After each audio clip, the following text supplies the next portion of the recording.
Assalamu alaikum dear students of ADP class. Today we will revise our chapter water soluble vitamins. In this chapter we will discuss about short questions and also try to revise it. First of all, some questions about vitamins, that what are vitamins. पहली बात ये कि vitamins होते क्या हैं, इसकी definition आपके जो बुक के फर्स्ट पेज है उस पर दी हुई है कि vitamins are a group of organic substances. Vitamins are a group of organic substances and they exist in food and chemically they are diversified, यानी इनमें बहुत ज़्यादा वैरायटी होती है. तो आप सब इसको मैं डिटेल में आपको पढ़ा चुकी हूँ. आज मैं सिर्फ आपसे इनके शॉर्ट क्वेश्चंस जो हैं वो डिस्कस करूँगी. दोबारा रिपीट कर लेते हैं कि विटामिन्स क्या होते हैं. Vitamins are a group of organic substances chemically highly diversified. Diversified का मतलब मैंने अभी बताया कि वैरायटी है इसमें. And exist in foods. Second question, what are basic functions of vitamins. First of all they play very important role in growth and maintenance of life. First इसका क्या है, growth and maintenance of life.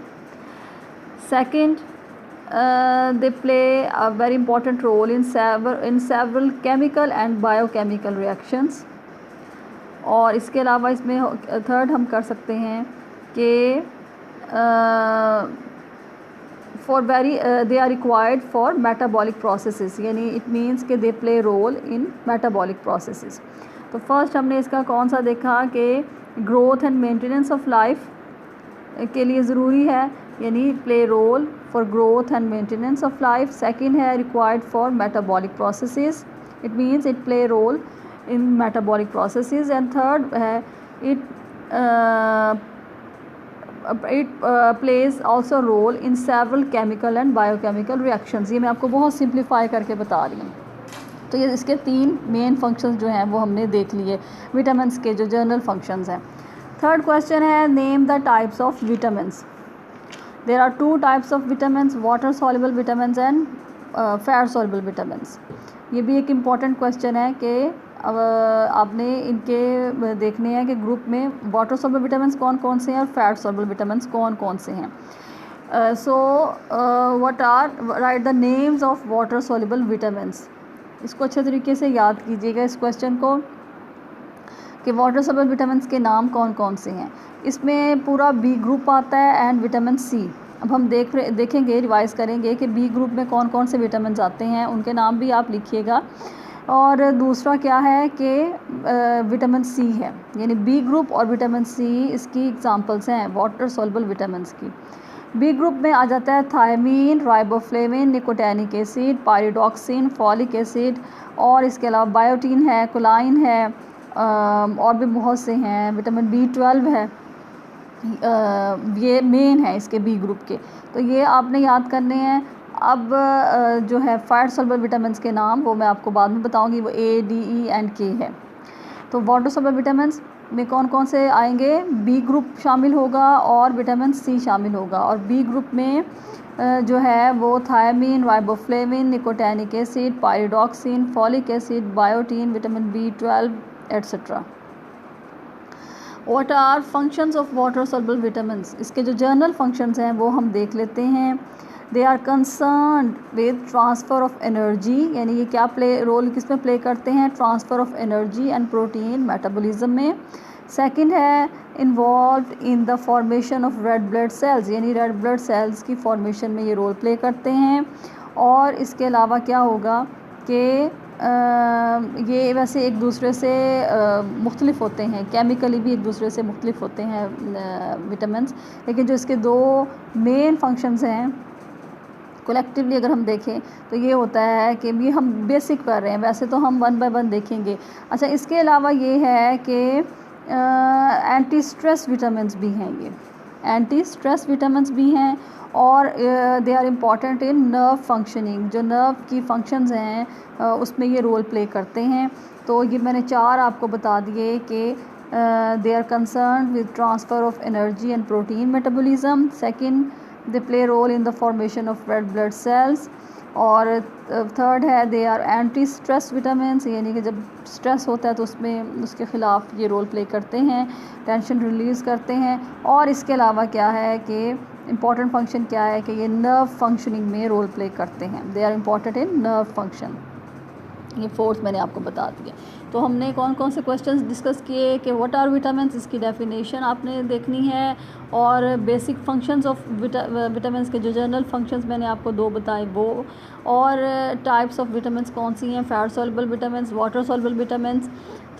Fourth हमारा क्या है कि इसमें पहले वो कर लेते हैं, वाटर सॉल्युबल विटामिन्स के नेम्स हम बताएंगे। बी कॉम्प्लेक्स विटामिन है, और विटामिन सी और विटामिन बी कॉम्प्लेक्स में कौन कौन से आते हैं। निकोटैनिक एसिड है, राइबोफ्लेविन है, pyridoxine, folic acid, biotin, vitamin B12, और इसके अलावा कोलाइन वगैरह एट्सेट्रा, ये सारे इसमें आएंगे। What are functions of water soluble vitamins, ये भी मैंने अभी आपको 4 जो है वो रिपीट करवाए। अब हम आते हैं वाटर सॉल्युबल विटामिन्स पे। जो हमारा बी ग्रुप था उसको हम 1 बाय 1 पहले देखते हैं, विटामिन सी को बाद में। बी ग्रुप में हमारा सबसे पहले आता है थायमीन, जिसको हम विटामिन B1 भी कहते हैं। आपको मैंने बताया भी है पहले कि आपको इनके दोनों नामों का पता होना चाहिए, या तो क्वेश्चन में B1 होगा या थायमीन होगा, तो आपको पता होना चाहिए कि थायमीन का सेकेंड नेम B1 है या B1 का अनदर नेम जो है वो थायमीन है। तो इसमें फर्स्ट क्वेश्चन है what is another name of vitamin B1, यानी B1 का हम दूसरा नाम क्या देते हैं, it is thiamine. Second, what are sources of thiamine, thiamine के जो सोर्सेज हैं वो कौन कौन से हैं, कहाँ कहाँ ये पाया जाता है, इसके रिच सोर्सेज कौन से हैं, पोर कौन से हैं, तो हम देख लेते हैं कि it is found in all cereal grains. और इसके अलावा ये क्या होगा कि वाटरमेलन है, oranges, potatoes, peas, dry beans, nuts, milk and meat. Specially अगर मीट में हम देखें तो हार्ट, किडनी और लिवर में ये पाया जाता है। और भी इसके सोर्सेज हैं, लेकिन मेन आप ये वाले इसके याद कर लें। तो कोशिश किया करें कि जो मेन पॉइंट्स हैं वो जहन में आपके ज़रूर होने चाहिए। आपके लिए ये मुश्किल होता है, लेकिन उसको आसान बना के आप याद कर सकते हैं। थर्ड हमारा क्वेश्चन है कि write some functions of thiamine, thiamine के कुछ फंक्शंस हम डिस्कस कर लेते हैं कि ये कौन कौन से हैं। और इसमें भी मैं आपको जो बहुत आसान और आपके लिए याद करना इजी होगा, मैं आपको वो करवाने की कोशिश करूँगी। फर्स्ट फंक्शन है it helps body sales obtain energy from food, ठीक है, यानी एनर्जी हम ले सकते हैं फूड से, इसकी हेल्प से बॉडी सेल्स को ये हेल्प देता है कि फूड से एनर्जी ली जाए।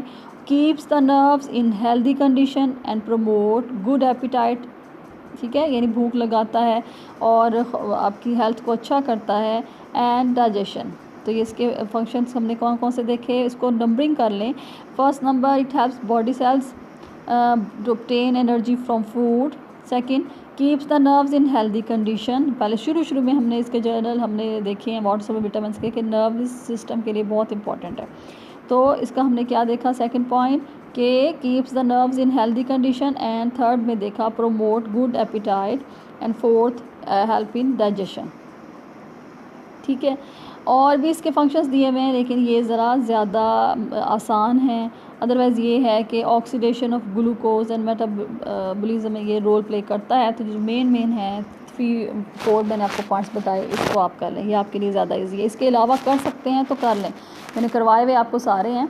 तो इसके अलावा अगर आप कोई और भी फंक्शंस कर सकते हैं तो कर लें, 1-2 दिए हुए हैं बुक में, मगर ये ईजीएस्ट हैं इसलिए ये मैं आपको बता रही हूँ। इसके अलावा हम अगर इसकी डेफिशिएंसी देखेंगे तो डेफिशिएंसी जो है वो काफ़ी जो ज़्यादा इम्पॉर्टेंट है वो है फर्स्ट ऑफ़ ऑल उसमें शॉर्टेज ऑफ एनर्जी। ज़ाहिर है कि अगर हम क्योंकि ये बॉडी को एनर्जी प्रोवाइड करता है, तो अगर इसकी डेफिशिएंसी होगी तो उसमें क्या होगा कि शॉर्टेज ऑफ एनर्जी हो जाएगी, ठीक है। और इसके अलावा इसमें क्या होगा, lesion of nervous tissues and the brain, lesion of nervous tissue and the brain. और इसके अलावा ये है कि सिम्टम्स जो हैं वो कौन सी होंगी, कॉन्स्टिपेशन, एपिटाइट सप्रेशन यानी भूख इतनी नहीं लगेगी, नोज़िया होगा, मेंटल डिप्रेशन होगा, ठीक है, फटीग यानी बहुत ज़्यादा थकन होगी। तो ये चीज़ें आप इसमें जहन में रखें कि कौन कौन सी इसकी वजह से होगी। अच्छा, अब हम इसकी डिजीज़ के नाम देख रहे हैं कि जो क्रॉनिक फॉर्म हो जाएगी तो कौन कौन सी इसकी डेफिशिएंसी से डिजीज़ होंगी। ज़्यादा मेंटल डिजीज़ भी होंगी, वीकनेस भी होगी। अभी मैंने आपको बताया कि वीकनेस फटीग होती है। तो डिज़ीज़ का नाम क्या है? बेरी। डिज़ीज़ का नाम क्या है? बेरी। थायमीन की डेफिशिएंसी से जो मेन सिम्टम्स डिज़ीज़ का नाम सामने आता है वो है बेरी। और ये कहाँ होती है? जहाँ पे पॉलिश्ड राइस जो हैं वो होते हैं, यानी ऐसे राइस जिसमें थायमीन की कमी होती है, वहाँ पे ये होता है। तो एक बेरी की बीमारी है और दूसरी है वैनिक कॉर्सैक ऑफ। ये आपके लिए मुश्किल थी, इसलिए मैंने इसको बहुत डिटेल में आपको नहीं करवाया, लेकिन ये आप जहन में रख ज़रूर लें कि थायमीन की जो डेफिशिएंसी है उससे कौन कौन सी बीमारी होती है। एक तो बेरी का मैंने आपको बताया, और दूसरा क्या है? Wernicke Korsakoff. ये दोनों बीमारियां जो हैं ये थायमीन की कमी से होती हैं। बस आप इनके नाम याद कर लें। और मैंने सिम्टम्स आपको बता दिए थे पहले कि जब थायमीन की कमी हो तो हमें कौन कौन से सिम्टम्स देखने को मिलते हैं।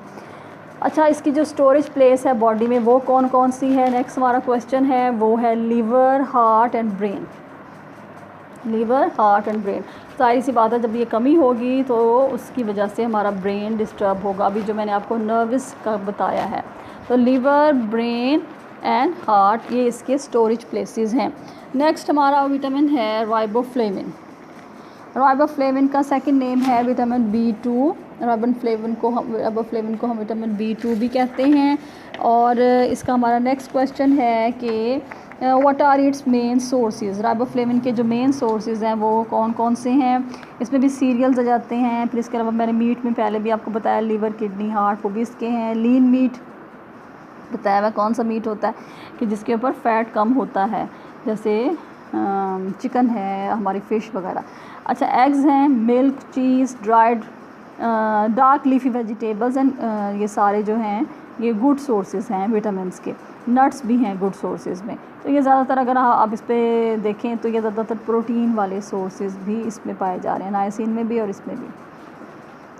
ठीक है, तो इसके सोर्सेज हमने कौन कौन से देखे कि cereals, liver, kidney, heart, lean meat, eggs, milk, cheese, dried जो यीस्ट वो है, और इसके अलावा डार्क लीफी वेजिटेबल्स और नट्स को भी मैंने आपको बताया कि वो भी इसके गुड सोर्सेज हैं। अगला हम देख लेते हैं कि इसके फंक्शंस कौन कौन से हैं। विटामिन्स के फंक्शंस देख लेते हैं कि वो कौन कौन से हैं, बताती हूँ। इसमें भी मैं आपको जो बहुत सिंपलेस्ट है वो करवा देती हूँ कि अगर आपको आए कि राइट 2 और 3 मेन फंक्शंस ऑफ राइबोफ्लेविन तो वो आप इसमें कर सकें। डिटेल में भी ये क्वेश्चन आ सकता है, लेकिन ज़्यादा चांसेस जो हैं वो शॉर्ट क्वेश्चन में नज़र आते हैं, तो आप दोनों तरह से इसको करें। इसमें आइज़ का भी बताया हुआ है कि इट कीप्स आइज़ हेल्दी, और स्किन जो है, skin around mouth and nose smooth. It keeps eyes healthy and keeps skin around nose and mouth smooth. Third इसका फंक्शन है राइबोफ्लेविन हेल्प्स या aids in digestion and helps in the functioning of the nervous system. ये मैंने आपको कितने अभी बताए हैं। एक तो आइज़ का में रोल प्ले कर रहा है, स्किन को स्मूथ रख रहा है, थर्ड डाइजेशन में रोल प्ले कर रहा है, एंड इसके अलावा आपके नर्वस सिस्टम को भी ये उसकी फंक्शनिंग में भी ये रोल प्ले कर रहा है। आगे जाते हैं इसकी डेफिशिएंसी में ग्लोसिटिस होता है। ग्लोसिटिस अगर आप पूछा जाए कि व्हाट इज़ ग्लोसिटिस तो आप राइट डाउन कर सकते हैं कि it is the due to the deficiency of, it is a disease cause due to the deficiency of riboflavin. और इसमें ग्लोसिटिस में क्या होता है कि जो टंग और लिप्स हैं वो स्वोलन हो जाती हैं, वो उनमें स्वेलिंग हो जाती है, और कॉर्नर्स जो होते हैं माउथ के कॉर्नर्स उस पे भी स्केल्स बन जाते हैं। और ये किस मिले हुई स्किन, ज़्यादा ये स्किन को इफ़ेक्ट करती है ये ग्लोसिटिस जो है। और ये पोर एपिटाइट की वजह से होती है, पोर डायटेटिक हैबिट्स की वजह से ये होती है, यानी खुराक अगर हम अच्छी ना लें तो उसकी वजह से ये होती है, क्योंकि आपने इसके सोर्सेज देखिए वो ज़्यादातर हम इस्तेमाल कर रहे होते हैं। नेक्स्ट हमारा जाता है जो मैं आपको करवाऊंगी नायसिन।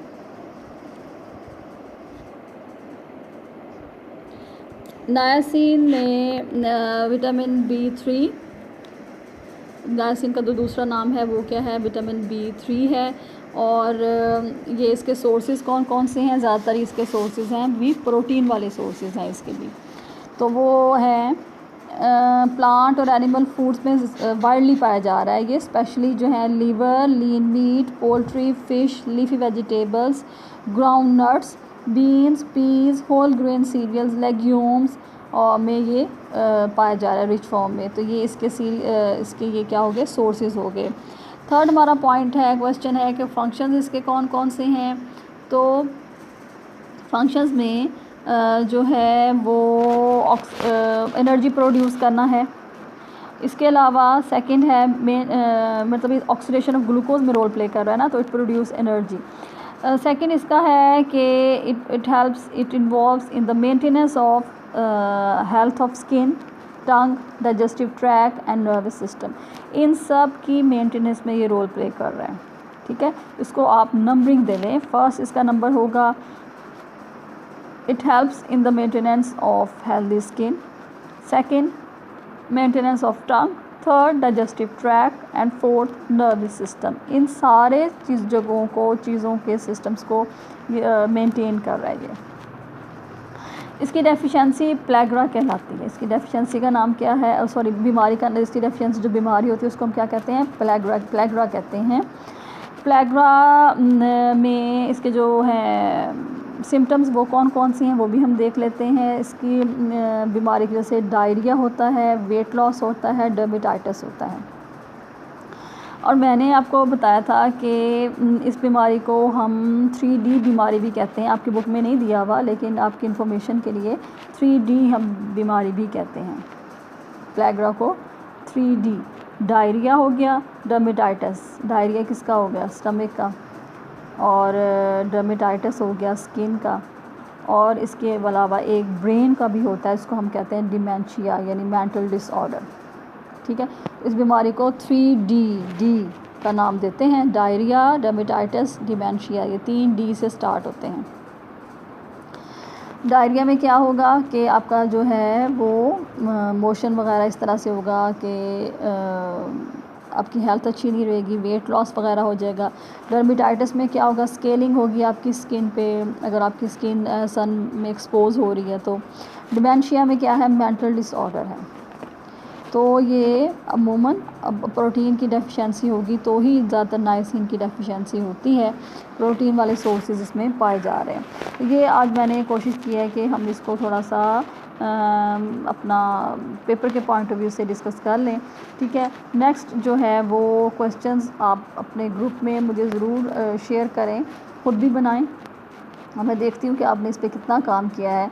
जो हमारे नेक्स्ट विटामिन रह गए हैं उनके शॉर्ट क्वेश्चंस जो हैं ये आपका होमवर्क है कि वो मुझे आप जो है वो सेंड करेंगे ग्रुप में, ताकि मैं देखूँ कि आपने इसको कितना ज़्यादा इस पर एफ़र्ट किया है। ठीक है, आज हम इसको यहीं पे स्टॉप करते हैं। इंशाल्लाह ताला नेक्स्ट कल जो है वो मैं अगले हम क्वेश्चन जो है वो डिस्कस करेंगे। अस्सलामु अलैकुम।